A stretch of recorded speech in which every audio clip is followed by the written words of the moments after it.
दो पार्ट पढ़ने का डिसाइड किया था। एक होगा काइनेमेटिक्स ऑफ सर्कुलर मोशन, जिसमें हम सिर्फ डिस्कशन करेंगे about displacement, velocity and acceleration. उसके बाद में रिमेनिंग आएगा that is kinetics of circular motion, और काइनेटिक्स में हम डिस्कस करेंगे ओनली अबाउट नहीं सगळं अबाउट बट इंक्लूडिंग फोर्स। ठीक है, तो बेसिकली सर्कुलर मोशन एकदम सिंपल टॉपिक है। देखो पहले मैंने क्लियर किया है कि अकॉर्डिंग टू एनसीईआरटी ऐसा कोई सेपरेट टॉपिक नहीं है।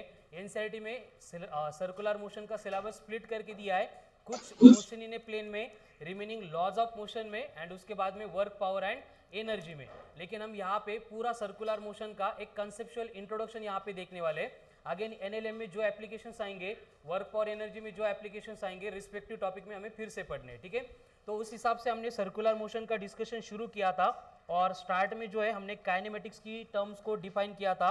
जैसे कि मोशन अलोंग स्ट्रेट लाइन है, लीनियर मोशन है, तो वहाँ पे हम सिर्फ तीन टर्म्स को डिस्कस करते थे, डिस्प्लेसमेंट, वेलोसिटी एंड एक्सेलरेशन। तो सर्कुलर मोशन में क्या होता है, सिर्फ displacement replaced by angular displacement होता है, velocity replaced by angular velocity होती है, acceleration replaced by angular acceleration होता है, एंड इनके बिटवीन रिलेशन होता है S equals to R into theta, V equals to R into omega, A equals to R into alpha. म्हणजे circular motion आणि motion along straight line में जो difference है वो उतना ही है।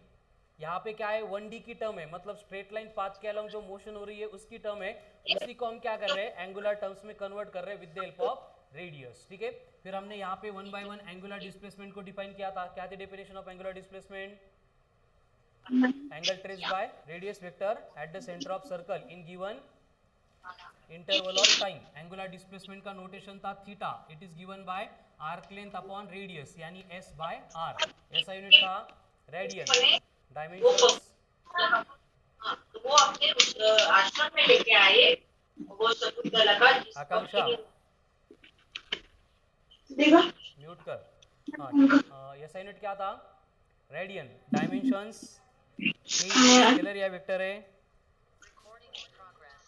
स्केलर या वेक्टर है, vector quantity if it is infinitesimally small and scalar है if it is a finite quantity, मतलब फाइनाइट एंगुलर डिस्प्लेसमेंट है। ठीक है, फिर एंगुलर डिस्प्लेसमेंट के बाद में आती है एंगुलर वेलोसिटी, जिसका बेसिक फॉर्मूला था इंट्रोड्यूस करते time, limit as delta T tends to zero del theta by delta T, but हम यूज करते हैं थीटा बाय टी को, या फिर 2 पाई बाय कैपिटल टी को, या फिर 2 पाई एन को, या फिर वी बाय आर को। ठीक है, ये सगळे इंपॉर्टेंट फॉर्मूले होते रिलेटेड टू एंगुलर वेलोसिटी, जिसमें कैपिटल टी का मतलब था पीरियोडिक टाइम, एन का मतलब फ्रीक्वेंसी ऑफ रिवॉल्यूशन, और फ्रीक्वेंसी में सबसे इंपॉर्टेंट पॉइंट याद रखना है, क्वेश्चन में हर बार डेटा दिया जाएगा इन टर्म्स ऑफ आरपीएम। आरपीएम का मतलब रिवॉल्यूशंस पर मिनट, तो हम क्या करेंगे, उसको 60 से डिवाइड करके रिवॉल्यूशन पर सेकंड में कन्वर्ट करेंगे, फिर 2 पाई एन में पुट करके ओमेगा कैलकुलेट कर सकते हैं। ठीक है, उसके बाद में लास्ट टर्म आती है एंगुलर एक्सेलरेशन, और एंगुलर एक्सेलरेशन यानी अल्फा का फॉर्मूला होता है चेंज इन एंगुलर वेलोसिटी पर यूनिट टाइम, यानी अल्फा इक्वल्स टू होगा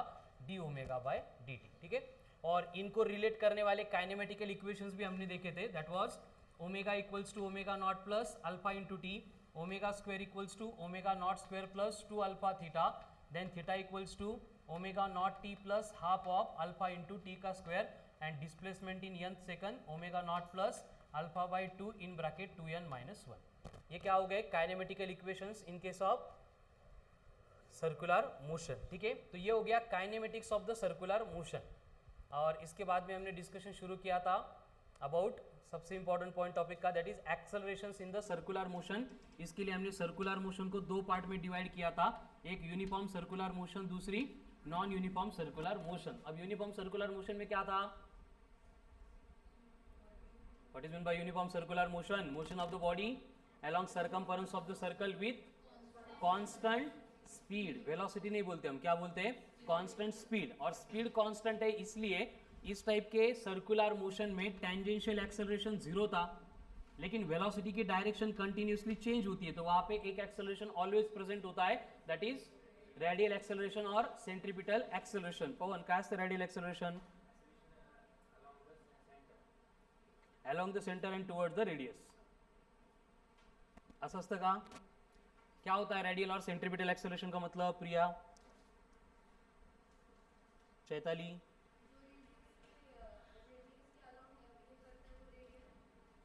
व्हेरी गुड. आणि जो सेंटर के टुवर्ड्स ऍक्ट होता है वो सेंट्रीपिटल. म्हणजे दोन वेगवेगळे आहेत का? सेमच आहे. कांचन सेंट्रीपिटल. सेंट्रीपिटल एक्सेलरेशन झालंय का आपलं? भारती क्या होता है फिर सेंट्रीपिटल एक्सेलरेशन और रेडियल एक्सेलरेशन?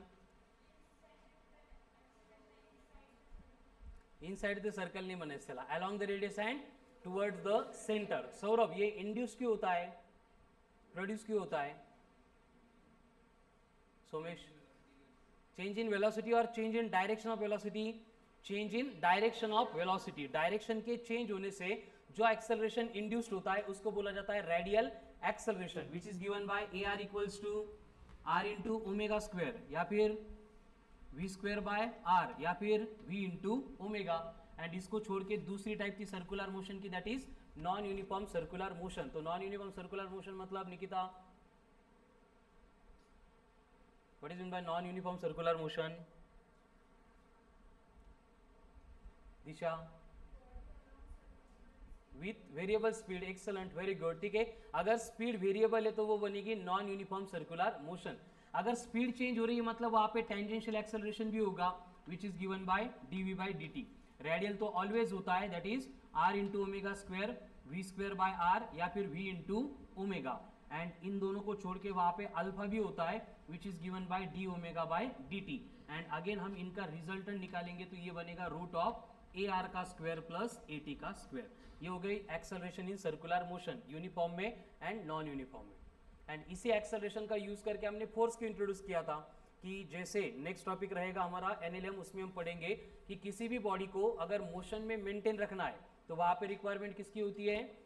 असं नसतं, कळालं ना? असं कोण म्हटलं होतं? एरिस्टॉटल म्हटलं होता, बट गॅलिलिओनी प्रूव्ह केलं की असं नाही आहे.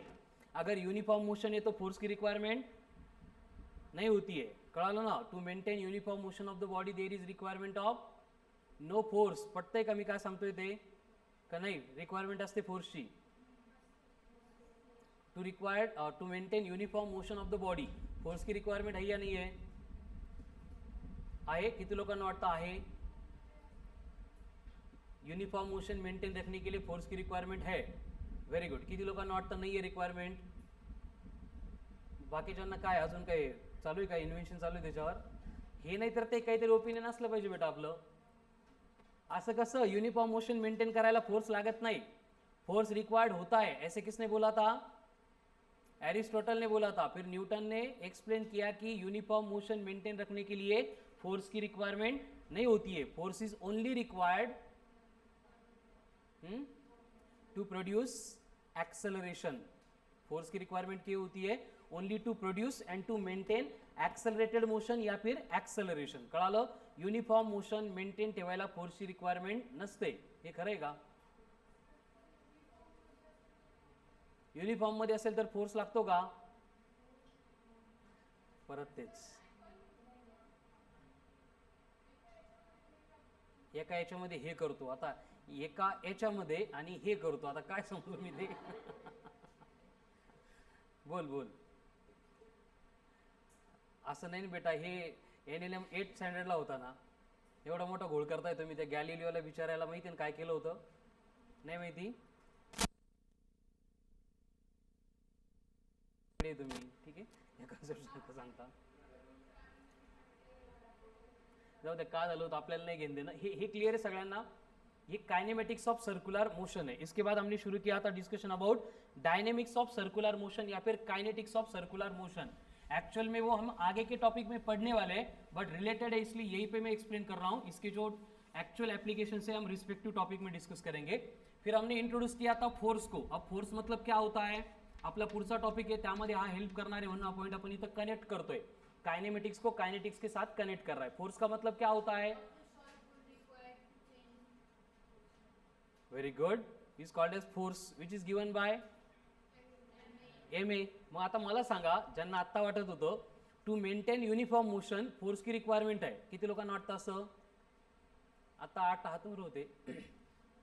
असं मी म्हटलो म्हणून विश्वास ठेवू नका. आपला सब्जेक्ट फिजिक्स आहे, कळालं ना? 2 + 1 = 3 असं नाही आपलं, कळालं? जोपर्यंत पटत नाही तोपर्यंत माझ्यावर विश्वास ठेवू नका.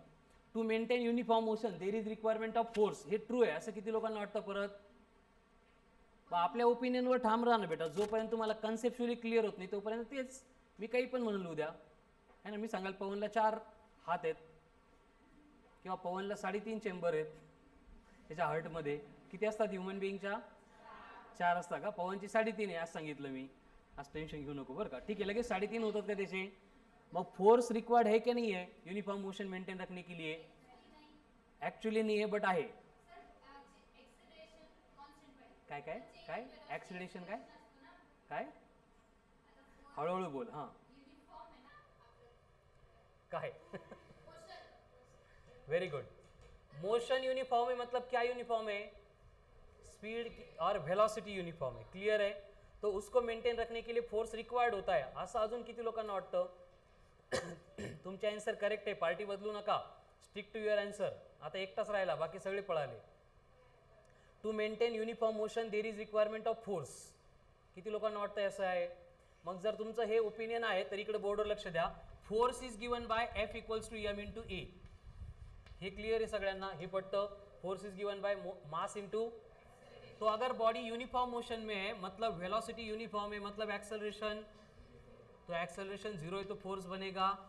मग कोणता फोर्स लागतो टू मेंटेन युनिफॉर्म मोशन? हां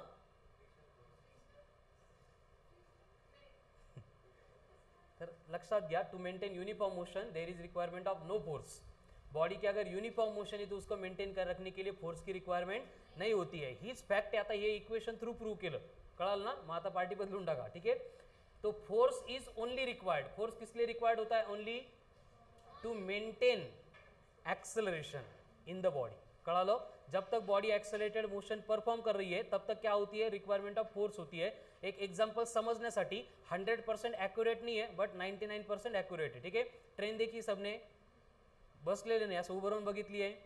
2 कंडीशन देखनी है ट्रेन की. एक जब ट्रेन प्लेटफॉर्म से निकलती है तब, एंड जब ट्रेन ऑन द ट्रैक होती है एकदम फास्ट स्पीड में तब. दोनों केस में अगर ऑब्जर्व करेंगे तो क्या होता है?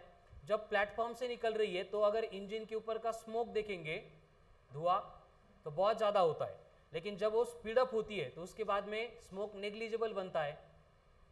कळतं का मी काय सांगतोय ते? ही ट्रेन बघितली त्यांना इमेजिन होऊ शकतं. नसेल बघितली इमेजिन करा असं असतं म्हणून. ऐसा क्यों हो गया? स्मोक ज़्यादा निकल रहा है इसका मतलब फ्यूल कंजम्पशन ज़्यादा हो रहा है. फ्यूल कंजम्पशन ज़्यादा क्यों हो रहा है? एक्सेलरेट हो रही है ट्रेन, है ना? एक्सेलरेट हो रही है मतलब क्या हो रहा है?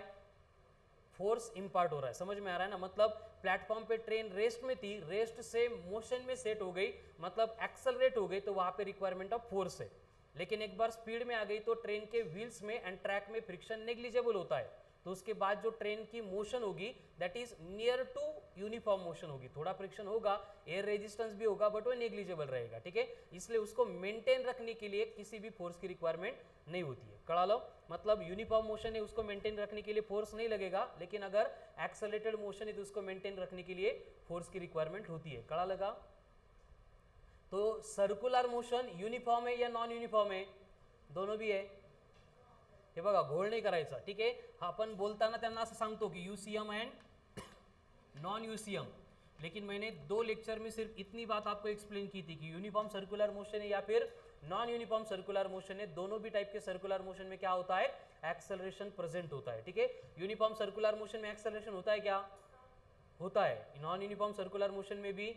तो दोनों टाइप के सर्कुलर मोशन को मेंटेन रखने के लिए जो फोर्स रिक्वायर्ड होता है उसको हम बोलते हैं एज ए सेंट्रीपिटल फोर्स. ऐसा फोर्स जो सेंट्रीपिटल एक्सेलरेशन प्रोवाइड करेगा वो बनेगा सेंट्रीपिटल फोर्स. फिर से फॉर्मूला वही है, m इंटू ए मतलब कौन सा? Radial acceleration, centripetal acceleration. तो हर बार मास से मल्टीप्लाई करेंगे तो ये बनेगा mv² अपॉन r, या फिर m into r into omega square, या फिर m into v into omega. ये बन गया सेंट्रीपिटल फोर्स. फिर हमने उसकी properties, direction, real, pseudo, centrifugal क्या है वो देखने के बाद एप्लीकेशन का डिस्कशन शुरू किया था. और फर्स्ट एप्लीकेशन हम देख रहे थे बैंकिंग ऑफ रोड का. वहाँ पे हॉरिजॉन्टल कर्व रोड पे स्पीड लिमिट के लिए एक्सप्रेशन देखा था, that was v equals to root of mu r g, where mu मतलब r का मतलब, g का मतलब एक्सेलरेशन ड्यू टू ग्रेविटी. उसके बाद में अगर रोड को बैंक करेंगे तो बैंकिंग के बाद में स्पीड होती है गायत्री, रूट. Very good. पुढं root of v equals to होता है root of r g tan of theta. कब? अगर म्यू 0 है तो, एंड अगर म्यू नॉन 0 है तो ऋतुजा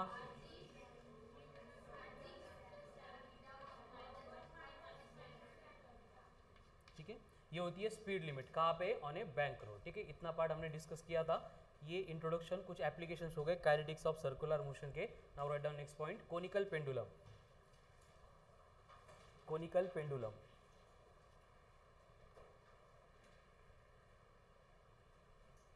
कोनिकल पेंडुलम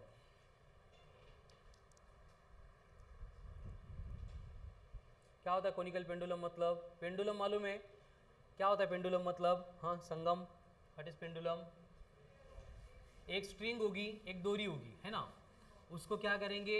एक बॉब अटॅच करेंगे। बॉब मतलब हेवी स्पेरिकल बॉडी, कळालं? त्याला आपण बॉब म्हणतो। ठीक है, तो यहाँ पे एक रिजिड सपोर्ट आएगा जिसको हम एक स्ट्रिंग और स्ट्रिंग को ये बॉब ऐसे कनेक्ट करेंगे, तो इस सिस्टम को बोला जाएगा सिंपल पेंडुलम। कब? अगर हम इसको एक डायरेक्शन में खींच के छोड़ देंगे तो ये क्या करेगा? अपनी मोशन इस पाथ के ऊपर अगर परफॉर्म करेगा, मतलब लीनियर पाथ पे अगर ये मूव हो रहा है तो ये बनेगा सिंपल पेंडुलम। तो what is mean by conical pendulum? Very good. इसको इस तरह से हम मोशन देंगे कि ये जो बॉब है ये हॉरिजॉन्टल सर्कल डिस्क्राइब करेगा एंड स्ट्रिंग क्या करेगी? कोन डिस्क्राइब करेगी। इस टाइप की अगर मोशन परफॉर्म हो रही है तो ये बनेगा कोनिकल पेंडुलम। कळतं का? असं नाही फिरवायचं, असं गोल गोल फिरवायचं। ठीक है, तो कोनिकल पेंडुलम मतलब क्या होता है? Write down, conical pendulum is a simple pendulum. Conical pendulum is a simple pendulum which is provided with such a motion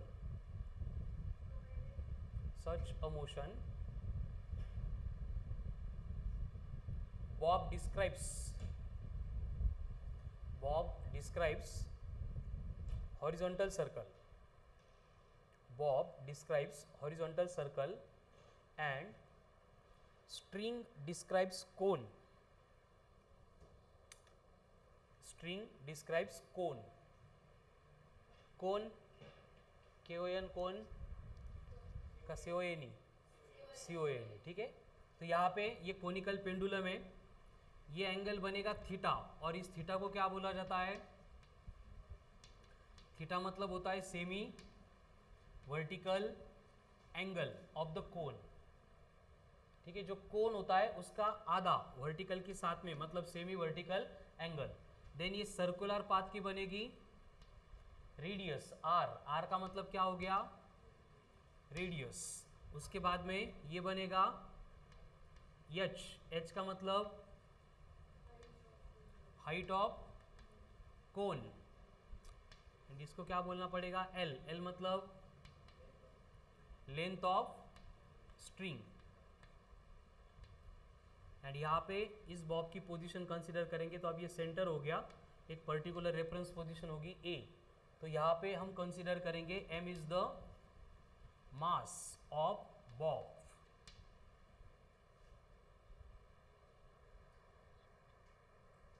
छोटी सी एनएलएम की कंसेप्ट यहाँ पे इन्वॉल्व है, जिसमें हमें फिर से फोर्सेस का रिजोल्यूशन यहाँ पे कंसीडर करना है। अभी बस एक ही केस है, तो यहाँ पे समझ जाएगी। आगे का टॉपिक है हमारा एनएलएम है, याच्यात आपल्याला दिवस रात्र तेच करायचं। ठीक है, फोर्सेस आएंगे, उनको रिजॉल्व करना है, कंपोनेंट्स फाइंड करना है, वही रिपीटेशन होगा। ठीक है, तो अब देखो बोर्ड पे, अगर हमने कोई भी एक रेफरेंस पोजीशन कंसीडर की है यहाँ पे ए, तो इस बॉब के ऊपर एक्ट होने वाले जब भी हम फोर्सेस फाइंड करते हैं, तो किसी भी बॉडी के ऊपर सबसे पहले जो फोर्स एक्ट होता है वो होता है उसका weight, that is mg। And ये mg यानी वेट ऑलवेज एक्ट होता है इन वर्टिकली डाउनवर्ड डायरेक्शन। ठीक है, आता बघा फॉर एग्जांपल ये चॉक है, ये नीचे गिर रहा है क्या? तो इसका वेट डाउनवर्ड एक्ट होता है या नहीं होता है? कळालं ना, पडत नाही म्हणजे वेट एक्ट होत नाही असं नाही, बरोबर? वेट एक्ट हो ही रहा है, लेकिन ये गिरता क्यों नहीं है? नॉर्मल रिएक्शन कुठून आली? नॉर्मल रिएक्शन इकडे येईल, पकड़ के रखा है। समझ में आ रहा है ना? मतलब जितना वेट वर्टिकली डाउनवर्ड एक्ट हो रहा है, उतना ही मैंने वर्टिकली अपवर्ड फोर्स यहाँ पे एक्सर्ट किया है। का मला सोडावं लागेल त्याला धरून? गरजच नाही, कारण याचा वेट कमी आहे, बरोबर? आणि जर आपण सोडलं तर काय होईल? ये ग्राउंड पे जाके फॉल हो जाएगा। समझ में आ रहा है? वही सिचुएशन है कि यहाँ पे जो बॉब है वो नीचे नहीं गिर रहा है, यहीं पे है। क्यों? क्योंकि यहाँ पे वेट को कोई ना कोई बैलेंस कर रहा है। कौन बैलेंस करेगा बोलो? स्ट्रिंग या tension in the string? Very good. हमें data in terms of force required होता है, तो क्या होगा? टेंशन इन द स्ट्रिंग, और ये tension in the string act होगा अलोंग स्ट्रिंग। इन दोनों को छोड़ के और कोई फोर्स एक्ट होगा कि यहाँ पे? कौन सा? सेंट्रीपिटल फोर्स, क्योंकि यहाँ पे क्या परफॉर्म हो रही है? Circular motion. तो यहाँ पे सेंट्रीपिटल फोर्स एक्ट होगा, और ये सेंट्रीपिटल फोर्स कितना होगा? mv² upon are. है क्लियर? अब हम क्या करेंगे? एक छोटी सी एडजस्टमेंट यहाँ पे करेंगे। ये टेंशन को रिजॉल्व करेंगे दो कंपोनेंट में। उसके लिए अगर ये एंगल थीटा है तो ये एंगल बनेगा थीटा। अब वेक्टर का रिजोल्यूशन हमें मालूम है, थीटा का एडजेसेंट कंपोनेंट होता है cos थीटा, तो ये बनेगा t cos थीटा एंड ये बनेगा t sin ऑफ थीटा। ठीक है? डायग्राम, फोर्सेस, रिजोल्यूशन ठीक से देख लो। आगे का पार्ट एकदम सिंपल है।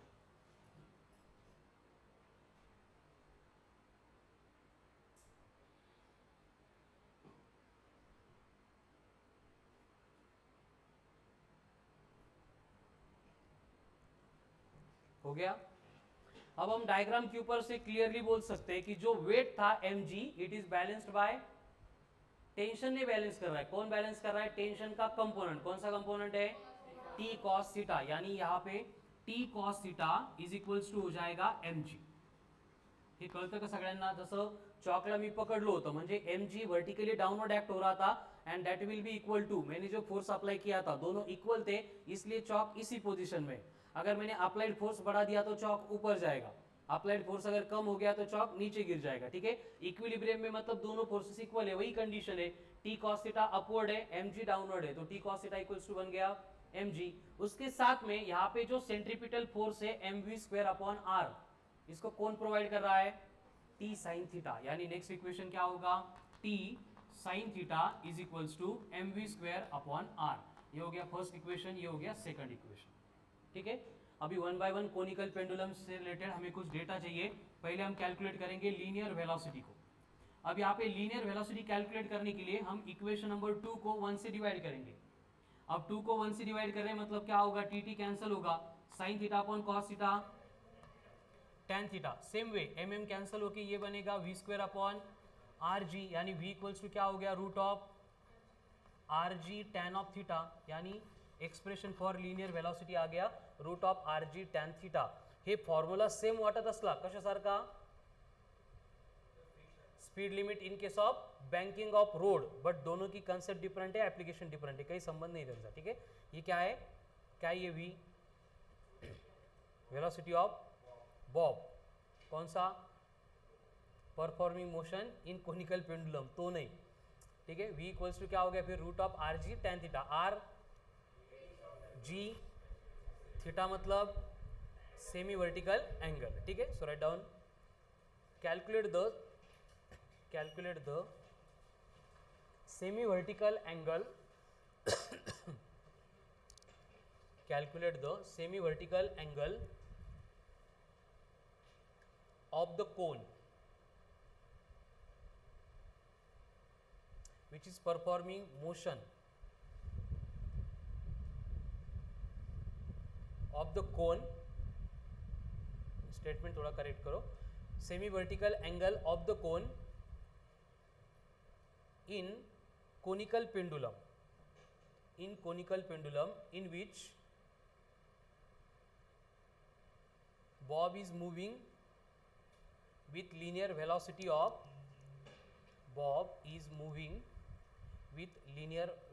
of 36 kilometre per hour 36 kilometre per hour 36 kilometre per hour in the horizontal circle of radius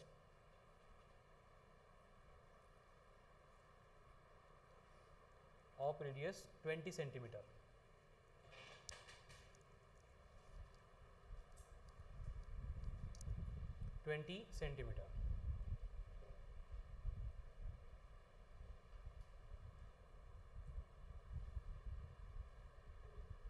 करो कैलकुलेट।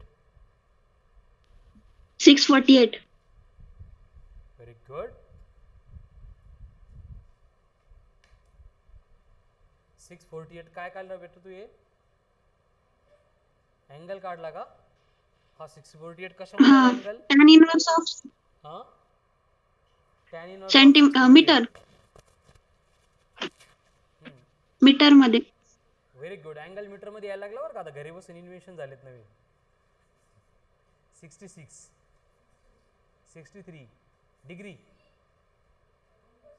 डिग्री मध्ये सांगतेस का? Very good. अजून 63 नाही काय आलं tan थीटा? 50. देखो बोर्ड पे v equal to root of r g tan theta है. हमें कैलकुलेट क्या करना है? थीटा कैलकुलेट करना है. तो हम क्या करेंगे? ये वाली स्टेप यूज करेंगे. तो टैन थीटा इक्वल्स टू क्या बनेगा बोलो? Tan theta is equals to होगा v का स्क्वायर. बट v कितनी गिवन है? 36 किलोमीटर पर आवर. हम 1D में डिस्कस कर रहे थे. किलोमीटर पर आवर दिसलं की त्याला 5/18 ने मल्टीप्लाय करायचं. ये बनेगा 10 मीटर पर सेकंड. 10 मतलब 10 का square 100 divide by r into g है. r कितना है? 20 सेंटीमीटर है. सेंटीमीटर का मीटर में करेंगे तो वेरी गुड 20 सेंटीमीटर मतलब 20 इंटू 10 की पावर -2 मीटर. यहाँ पे डिनोमिनेटर में इंटू जी है मतलब ये कितना बनेगा? 20 इंटू 10 की पावर -2. जी होता है 10 मतलब 10. अब सिंप्लीफाई करेंगे तो कितना आ रहा है? tan of theta equals to 50. tan theta का भी 50 होता है क्या? यस नो होता है क्योंकि tan 45 कितना है? 1 है. tan 60 कितना है? √3 है. एंड tan 90 कितना है? इन्फानाइट है. कड़ा ना? इन्फानाइट है मतलब इन्फिनिटी तक कोई भी वैल्यू tan की हो सकती है. तो यही आंसर होगा theta equals to tan inverse of 50. And exact अगर चाहिए तो हमें इतना तो समझ में आ रहा है कि एंगल मोर देन 60 डिग्री होगा. तो 60 टू 90 के बिटवीन जो 90 के क्लोज हुए रहेंगी value that will be your answer. ठीक है. नेक्स्ट सेम क्वेश्चन है. If angle made by string angle made by string of the conical pendulum, angle made by string of the conical pendulum with the vertical is 45 degree and Bob is describing circular motion. Bob is describing circular motion with linear velocity of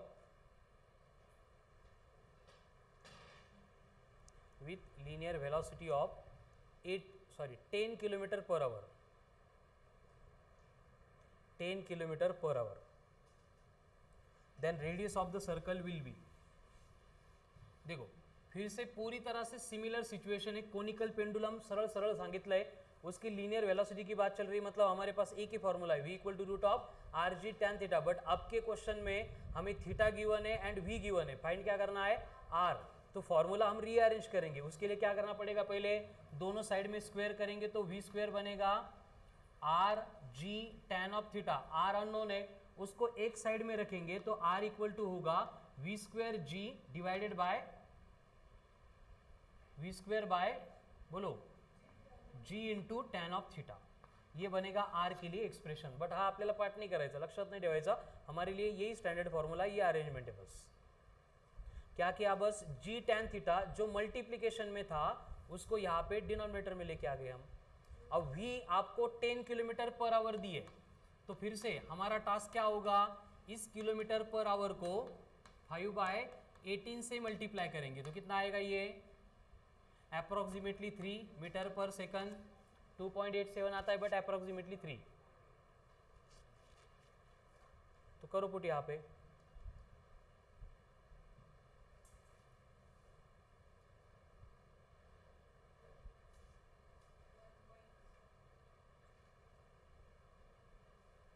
नहीं तो एक काम करो, exact रहने दो, कोई फर्क नहीं पड़ता है. 2.8 मीटर पर सेकंड. तो यहाँ पे r equal to v square करना है, 2.8 का स्क्वेयर 3 घंटा को, ठीक है सर है। कितना आ गया फिर 9। डिनोमिनेटर में कौन है g, g का मतलब tan theta, tan theta, theta कितना है 45, मतलब 9/10 मतलब 0.9 मीटर, यानी रेडियस हो गई सेंटीमीटर में कितनी 0.9 मीटर, मतलब 9 सेंटीमीटर या 90 सेंटीमीटर, 90, रेडियस हो गई 90 सेंटीमीटर।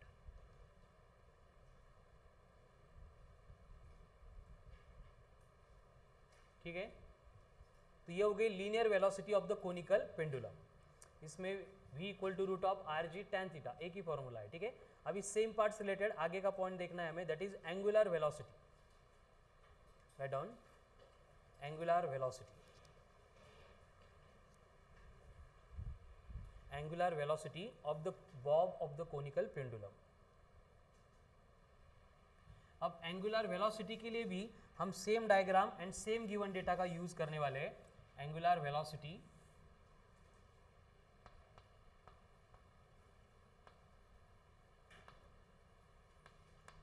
देखो, अब एंगुलर वेलोसिटी हमें फाइंड करनी है। हमारे पास रिलेशन क्या है, v equals to root of r g tan of theta, आणि आपण टॉपिकच्या सुरुवातीपासून फर्स्ट डे पासून हा फॉर्मूला स्टडी करतोय। v इक्वल्स टू क्या होता है आर ओमेगा, एंड डायग्राम के ऊपर से हम टैन थीटा को डिफाइन कर सकते हैं। टैन थीटा होता क्या एक्चुअल में, opposite upon adjacent, opposite upon adjacent. Opposite कौन है आर, रेडियस अपोजिट म्हणजे, एंड एडजेसेंट कौन है एच, यानी v replaced by r omega होगा and tan theta replaced by r by h होगा। इन दोनों को अगर अबव इक्वेशन में पुट करेंगे तो क्या मिलेगा relation, r into omega equals to root of r square g upon h. कळतं का बघा काय केलं ते।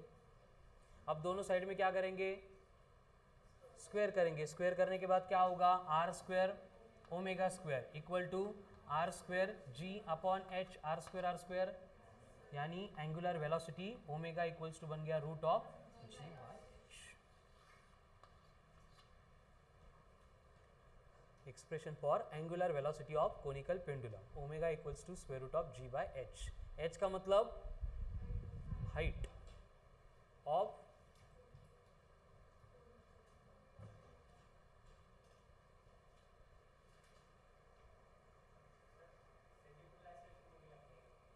हो,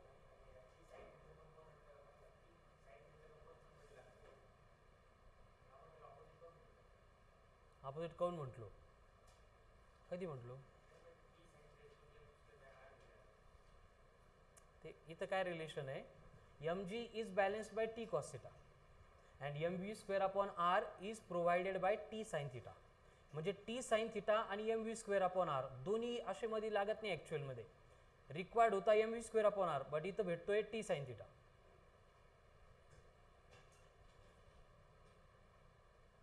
तुला 20 रुपीज लागत होते आणि संगमने तुला 20 रुपीज दिले, मग तुझ्याकडे 40 झाले का 20 झाले, नहीं 40 व्हायला पाहिजे ना। चलो हो गया clear. Next find the periodic time of conical pendulum, periodic time of conical pendulum whose height is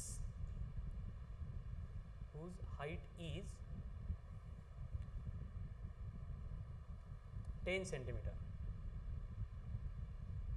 जिसकी हाइट कोनिकल पेंडुलम की 1 सेंटीमीटर है, उसका पीरियोडिक टाइम कितना होगा। पीरियोडिक टाइम मतलब एक चक्कर कंप्लीट करने के लिए कितना टाइम लगेगा। हाँ, एच कितना है 10 सेंटीमीटर।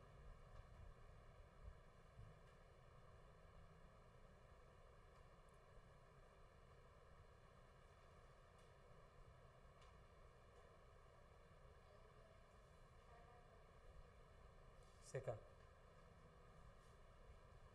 देखो, omega equals to root of g by h मिला है, बट पीरियोडिक टाइम से रिलेटेड हमारे पास इस एक्सप्रेशन में कोई डेटा नहीं है, बट हमने देखा था कि ओमेगा इक्वल्स टू होता है 2π/t। मतलब अगर ओमेगा कैलकुलेट करेंगे तो यहाँ से हम टी भी कैलकुलेट कर सकते हैं। तो पहले ओमेगा कैलकुलेट करेंगे, कितना आएगा रूट ऑफ जी मतलब 10, एच कितनी हुई है हाइट 10 सेंटीमीटर है, मतलब हम उसको लिख सकते हैं 10 × 10⁻², क्योंकि सेंटीमीटर का मीटर में कन्वर्जन करने के लिए हमें क्या करना पड़ता है, 10 की पावर -2 से मल्टीप्लाई करना पड़ता है, ठीक है। तो यहाँ पे 10 कैंसल, अब ये 1/10⁻² था, ऊपर जाके 10⁻+2, रूट के बाहर आने के बाद ये बनेगा 10, ओमेगा हो गई 10। अब क्या चाहिए हमें, t, तो क्या करना होगा फिर, t = 2π/10 मतलब π/5 सेकंड। संस्कृत हे सांगितलं तू, π/5 सेकंड। लवकर आला Prathamesh.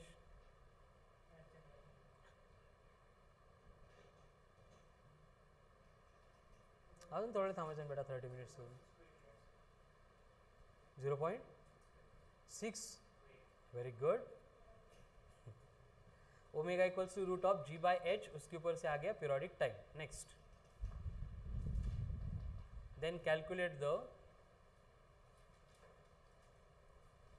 The radius of horizontal circle. Radius of horizontal circle if semi vertical angle is 30 degree. Semi vertical angle is 30 degree.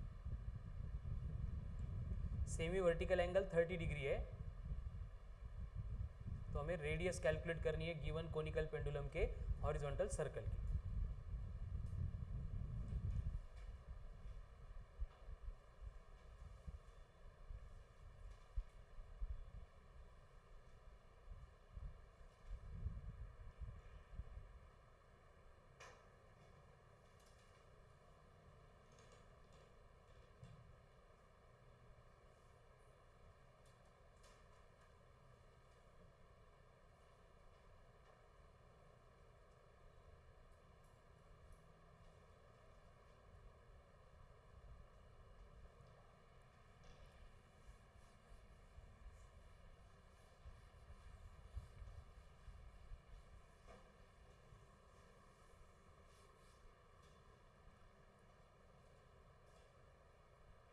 क्या होता क्वेश्चन?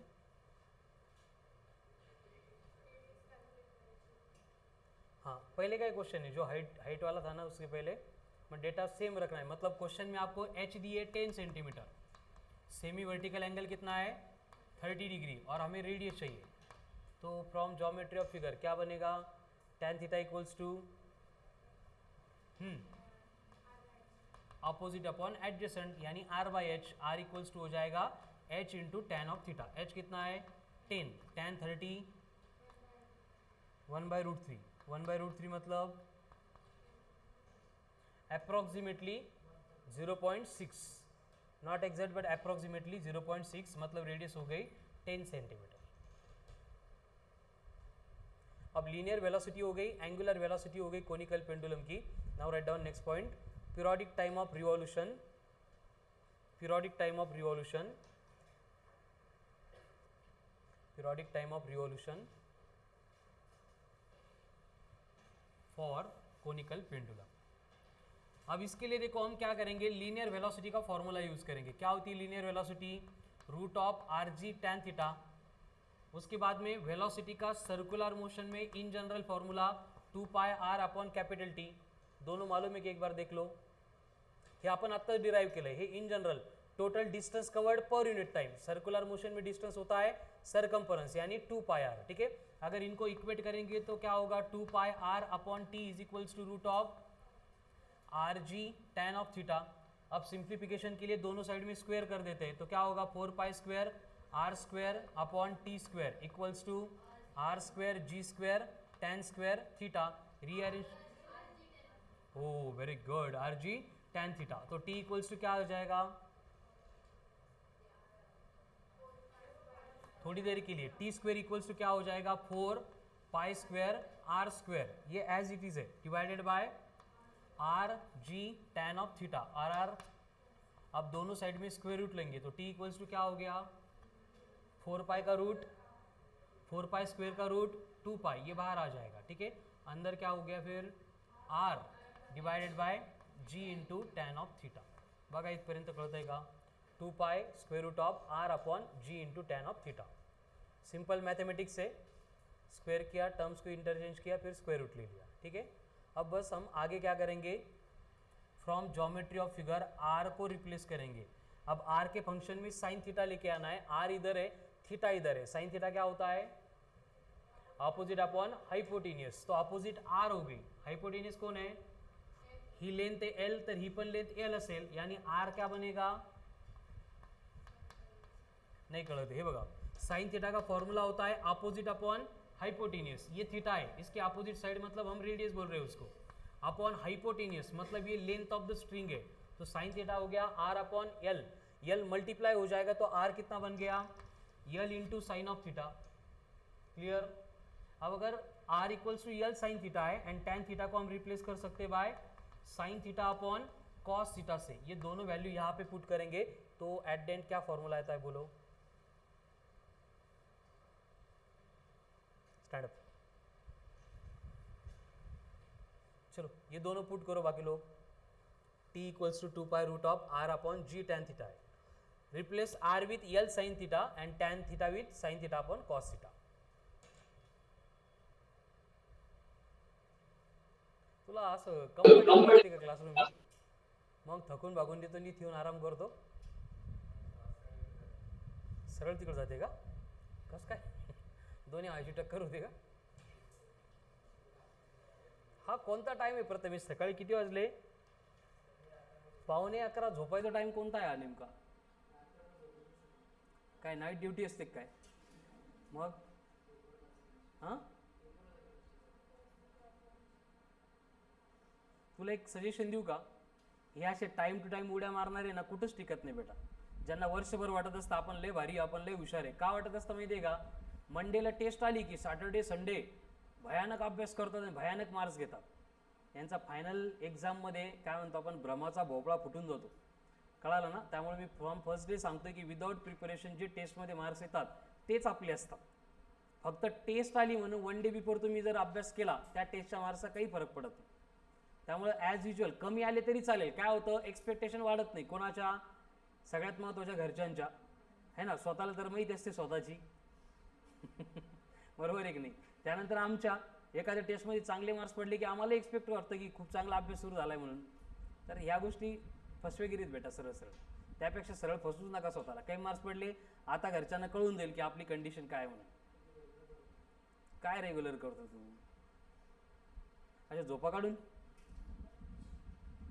ठीक आहे, काय आलं आपल्याला कॅल्क्युलेशन करायचं होतं, काहीतरी periodic time, very good, 2 pi root of L cos theta by G, देखो यहाँ पे क्या होगा, t equals to 2 pi as it is है, स्क्वायर रूट में r को रिप्लेस कर रहे by L sine theta, G into tan theta का मतलब कौन होगा, sine theta upon cos of theta, तो यहाँ पे sine theta 1 upon cos theta है, ऊपर आके t इक्वल्स टू बनेगा 2 pi into square root of L cos of theta upon G, ये होता है expression for periodic time of conical pendulum, where theta is the angle made by string with the vertical, ठीक है। अब यहाँ पे होता क्या है प्रैक्टिकली, जो भी थीटा होता है वो एक्सट्रीमली स्मॉल होता है, नेग्लिजिबल होता है, तो 0 के आसपास होता है, तो इसका मतलब क्या होगा, cos 0 1, तो हर बार हम क्या करते हैं उसको 1 कंसीडर करते हैं cos थीटा को, यानी इन जनरल जो हम फॉर्मूला यूज करेंगे पीरियोडिक टाइम के लिए वो होता है t equals to 2 pi root of L by G, but question मध्ये आपल्याला जर मेंशन केलेलं असेल कैलकुलेट द एंगल, या फिर एंगल अगर गिवन है तो उस केस में हमें cos थीटा को यूज करना पड़ेगा, ठीक है, लेकिन एंगल के बारे में गिवन डेटा भी नहीं है एंड क्वेश्चन में कुछ पूछा भी नहीं, इसका मतलब हम directly t equals to 2 pi root of L by G इसको फॉलो करेंगे, ठीक है। ये हो गया कोनिकल पेंडुलम, सेम कंसेप्ट हमें पढ़नी है बट हम उसको लीनियर पेंडुलम या फिर सिंपल पेंडुलम बोलेंगे, कौन से टॉपिक में, ऑसिलेशन में, कौन से टॉपिक में, ऑसिलेशन में, मतलब जैसे बैंकिंग ऑफ रोड की कंसेप्ट है, देन वेल ऑफ डेथ की कंसेप्ट है, वो एनएलएम में आएगी, ठीक है, देन एक कोनिकल पेंडुलम है, ये हमें फिर से कहाँ पे पढ़ना है, ऑसिलेशन में, एंड इसके बाद में नेक्स्ट पॉइंट आता है वर्टिकल सर्कुलर मोशन, जो हमें वर्क और एनर्जी में भी पढ़ना है, बोलो, L cos थीटा होतं का, करून टाका तेही चालतं, बट हे सोपं होतं ना, tan theta sine theta upon cos theta. हो हो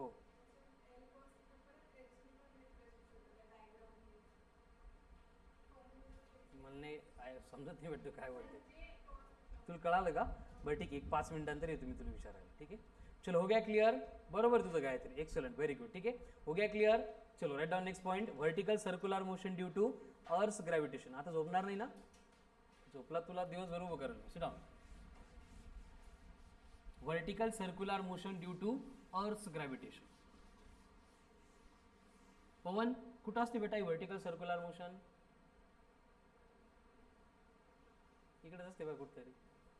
कर्णपुरा, पाळणा,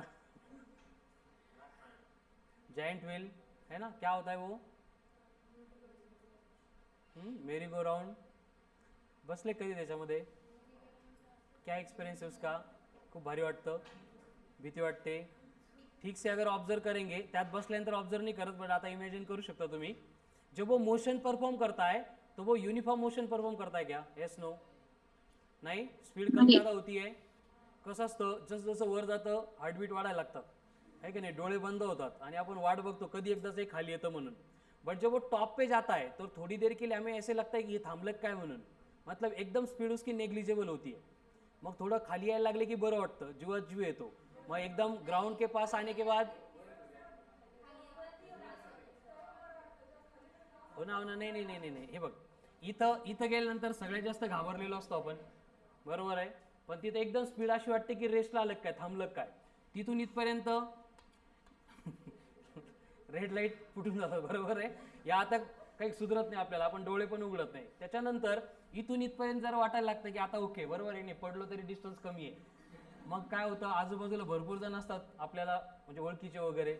मग असं वाटतं की त्यांना बघू, त्यांना हात वगैरे दाखवू, असं काहीतरी करू. बट इथं आल्यानंतर ते एवढं फास्ट निघून जातं, आपल्याला दिसत नाही कोण कोण होतं म्हणून. गेम फेल आहे की नाही? असं का होतं? का होतं असं? असंच होतं का पण नक्की? माझ्यासोबत असंच झालं, तुमच्यासोबत असं होतं का? पवन हो. बसलाय कधी? आता बसू नको बेटा, नहीं असा ठसका लागेल तुला कायमचाच. ठीक है, तो ये क्या हो गई? Vertical circular motion. तो हर बार वर्टिकल सर्कुलर मोशन में यही केस होती है. एट द टॉप स्पीड जो है मिनिमम होती है, एट द बॉटम स्पीड जो है मैक्सिमम होती है. क्यों? Excellent, very good, due to gravity. तो क्या होगा, अगर कोई भी बॉडी सर्कुलर मोशन परफॉर्म कर रही है, हम रेफरेंस पॉइंट लेंगे, एक ए होगा, दूसरा बी होगा. जब बॉडी ए के ऊपर है तो कंडीशन क्या होती है, उसका weight mg, it will act in vertically downward direction. ठीक है, देन जब बॉडी बी के ऊपर है तब weight act in vertically downward direction. ठीक है, इसकी डायरेक्शन कभी चेंज नहीं होती है. देन हर बार जो बॉडी वर्टिकल प्लेन में सर्कुलर मोशन परफॉर्म कर रही है, उसको कोई ना कोई कनेक्ट कर रहा है विद द हेल्प ऑफ, मतलब विद द सेंटर. तो इसके अलोंग क्या एक्ट होता है? टेंशन एक्ट होता है. तो टेंशन कहां पे एक्ट होगा? टेंशन कहां पे एक्ट होगा? Always toward the centre. क्यों? क्योंकि उसको सेंट्रीपिटल फोर्स प्रोवाइड करना है. यानी यहाँ पे tension will act in vertically upward direction, यहाँ पे tension will act in vertically downward direction. ठीक है, तो इस तरह की कंडीशन होती है वर्टिकल सर्कुलर मोशन में, एक बॉटम मोस्ट एंड एक टॉप मोस्ट पॉइंट में. ठीक है, तो होता क्या है, देखो यहाँ पे अगर बात ए की करेंगे तो ए के ऊपर क्या हो रहा है कि टी माइनस एम जी, ये दोनों मिला के m v square upon r provide कर रहे हैं.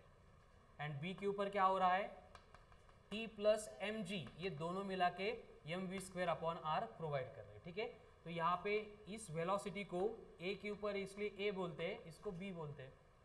तो ये इक्वेशन होते हैं टॉप पॉइंट पे एंड बॉटम मोस्ट पॉइंट पे. ठीक है, तो कंडीशन क्या होती है कि अगर बॉडी को अपनी मोशन कंप्लीट करनी है तो वहाँ पे मिनिमम रिक्वायरमेंट होती है. अगर उतनी मिनिमम स्पीड नाही आहे सो वर जातो आणि परत जर मिनिमम स्पीड नसेल तर चान्सेस असतात परत यायचे. कळालं ना, कधी ॲक्सिडेंटचे व्हिडिओ बघितले तर त्यामध्ये असतं बघा. ठीक है, मतलब बी से अगर ये सर्कल कंप्लीट करना है तो यहाँ पे एक मिनिमम वेलोसिटी की रिक्वायरमेंट होगी. उसको फाइंड करने के लिए हमें क्या करना है, बस एज्यूम करना है कि tension become zero. Tension zero हो गया, इसका मतलब क्या होगा, टेंशन जीरो हो गया, इसका मतलब यहाँ पे सेंट्रीपिटल फोर्स, मतलब body about to stop circular motion and about to fall toward centre condition है. मतलब ये मिनिमम वेलोसिटी होगी. इससे और थोड़ी वेलोसिटी अगर कम हो गई तो बॉडी डायरेक्ट खाली पड़ना है. लेकिन अगर इतनी वेलोसिटी या फिर इससे ज़्यादा वेलोसिटी है तो बॉडी आगे निकल जाएगी, मतलब सर्कुलर मोशन वहाँ पे कंप्लीट होगी। यानी यहाँ पे हम अगर t इक्वल टू 0 पुट करेंगे तो एम कैंसिल होके हमें वेलोसिटी कितनी मिलेगी, root of r g. Actual में हम इक्वल टू लिखते हैं बट ये इक्वल टू और ग्रेटर देन होता है।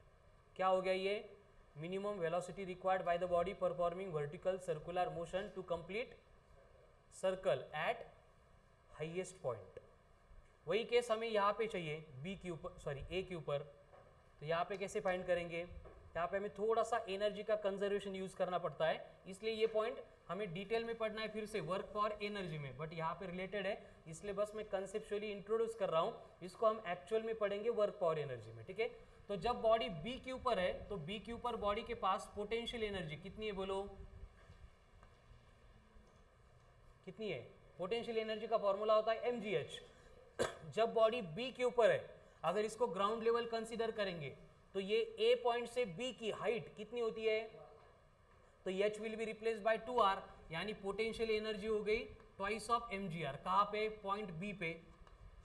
अब बी के ऊपर काइनेटिक एनर्जी है क्या, एस नो है ना, ये तो थामली थोड़ी बॉडी मोशन परफॉर्म कर रही है। काइनेटिक एनर्जी का फॉर्मूला होता है हाफ ऑफ यम वी का स्क्वायर। तो यहाँ पे हम लिखेंगे half of m into v at b का स्क्वायर, यानी एट पॉइंट बी जो टोटल एनर्जी होगी बॉडी की वो कितनी होगी, potential energy plus kinetic energy.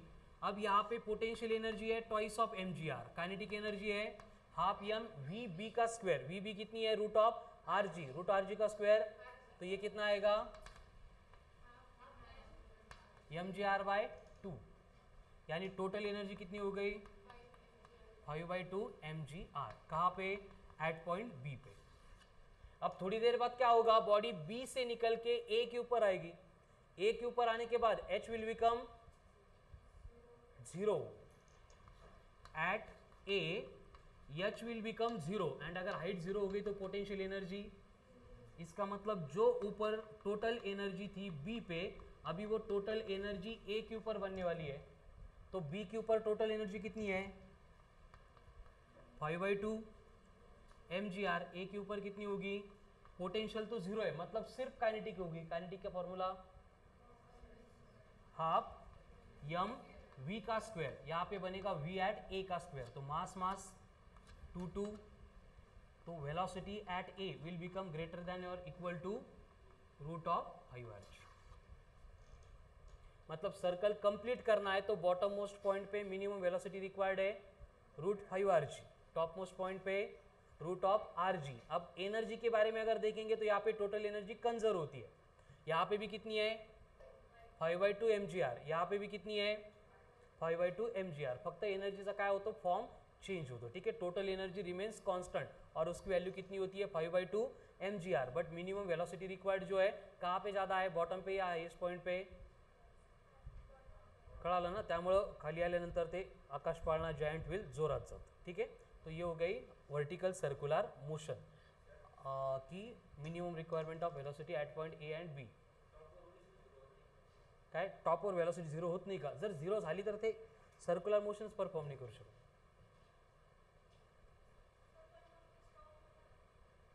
होत नसतं ते, नेग्लिज थोडी कमी होती स्पीड, आपल्याला वाटतं स्टॉप होतं की काय, स्टॉप झालं तर कसं होईल, लोकांना हार्ट अटॅक येणं वरच।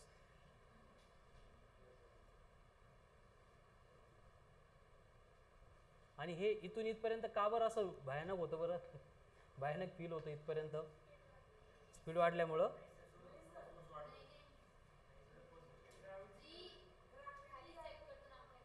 मग चांगलं आहे ना, जी आणि आपण एका डायरेक्शनमध्ये असलो तर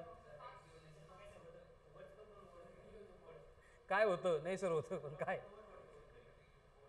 बर शुभम स्पीड वाढती म्हणून, ग्रॅव्हिटी आणि त्याचं डायरेक्शन नाही, पण ग्रॅव्हिटीच्या डायरेक्शनमध्ये असेल तर भारी वाटायला पाहिजे ना आपल्याला।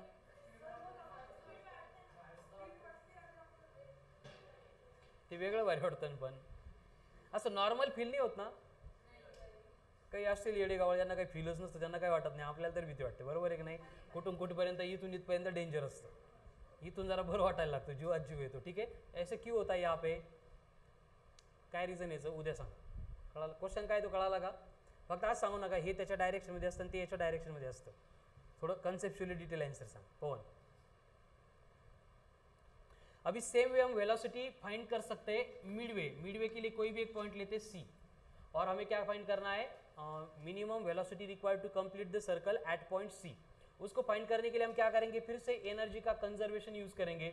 देखो बी के ऊपर जो टोटल एनर्जी है total energy at point b वो total energy at point c भी रहेगी कारण टोटल एनर्जी युनिफॉर्म असते कंजर्व असते कॉन्स्टंट असते. तो बी के ऊपर टोटल एनर्जी कितनी है 5/2 mgr सगळीकडे सेमच है.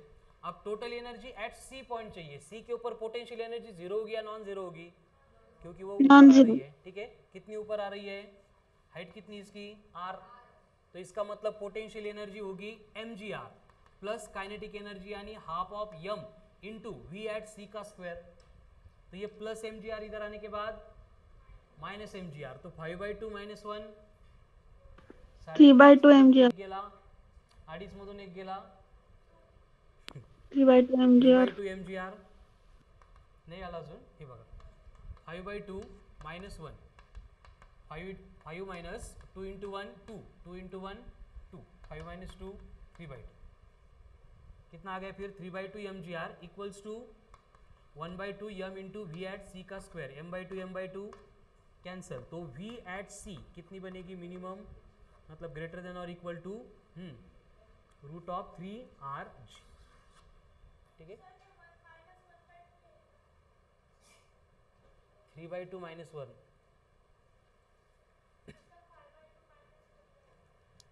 5/2 - 1 आहे की नाही